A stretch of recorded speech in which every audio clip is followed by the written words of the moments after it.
Sila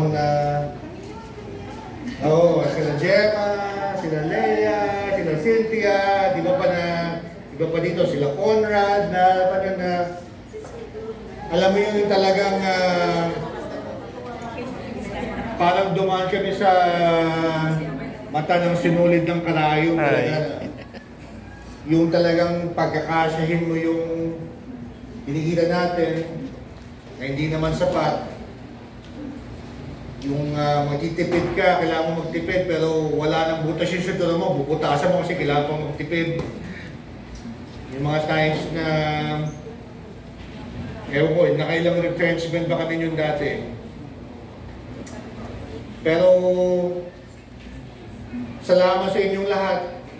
We're here. We made it. Thank you. Yay! Eh tulad nga ng sabi ko noong mga nakaraan, sinabi natin is the best is yet to come.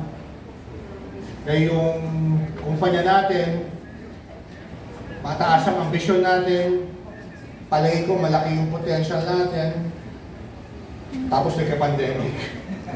Diba? Pero looking back, sa tingin ko yung hirap at mga challenges ng pandemic, in a way, nakapabuti sa atin. Mga palagi ko sa tingin ko, sinasurvey naman namin yung market, palagi ko mas malakas yung competitive natin ngayon kaysa nung nakaraan. Salamat na lang, meron tayong mga naging plano nyon to transition sa digital na nung dumating yung pandemic nakatulong sa atin. At hanggang ngayon, alam niyo naman, karamihan ng mga tao natin, dahil sa mga ginawa nating mga preparasyon noon, napagpapatuloy natin yung work from home. Na sa tingin ko, dahil sa ayaw naman na bumalik sa dati ng mga tao natin, sa palay ko, mas appreciated o nakakabuti yun sa mga nakakarami sa atin. Ngayon, nasan tayo ngayon? Anong susunod na yugto natin? Palagi ko, naka-take off na tayo, pero wala pa tayo dun sa altitude na kailangan natin malating. Ang labanan dito sa posisyon natin ngayon mas matindi. Mas mahirap ang mga kalaban natin. So having said that, kailangan ko ng tulong ninyo. Talagang to take Manila Times to the next level. Hindi magiging madali ang future natin. Pero kung magagawa natin ang dapat natin gawin, palagay ko, mas mapapabuti pa tayong lahat. Hindi na siguro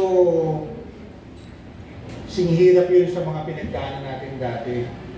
Pero mahirap yung hinaharap natin ng challenges. Pasok kayo, baka yung mga nasa labas, hindi kasama sa kainan. Ayan. So, nung pandemic, nagkapit-visit tayo, nakaraos tayo, wala tayong tinanggal, nagdagdag pa tayong mga tao. Pero like I said, matindi ang labanan at kakailanganin ko ulit yung tulong ninyo. Pero sa ngayong gabi, di mo natin isipin yan dahil celebrate muna natin yung 125th natin at bilang appreciation din sa nagawa ninyo at saka sa ginagawa ninyo para mailabas natin yung anniversary issue natin tulad ng mga nakaraan na walang delay. Ha?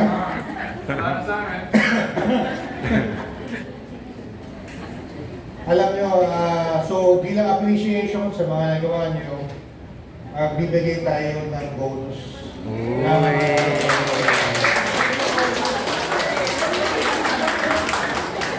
Hindi naman first time eh. Dati mga, alam niyo naman taon-taon, ang mga bonus natin yun, in kind. Pero ngayon, siyempre, pinagpapatuloy natin yan kasi may mga extra item tayo. Ngayon, ang bonus natin salary reduction. So ngayon magbibigay tayo, kailan, asan ba si tayo? Kailan ba natin bibigay yun? So October 11 mismo. So October 11, pag bigla kayo may na pula na, tumitingin si Tiny, baka sa... Ay, tama ba na October 11? October 11 daw. Hindi na sinasabi kung anong taon. Pero October 11, baka may mapuna kayo na konting dagdag sa payroll account ninyo o kung ano man yung account na ginagamit nyo na check nyo. Maraming salamat sa tulong ninyo lahat.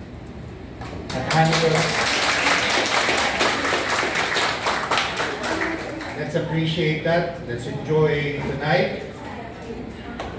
At bukas, sa sunod na linggo, bakbakan talaga ito na ano. Ang mga patunggali natin dito mga higante.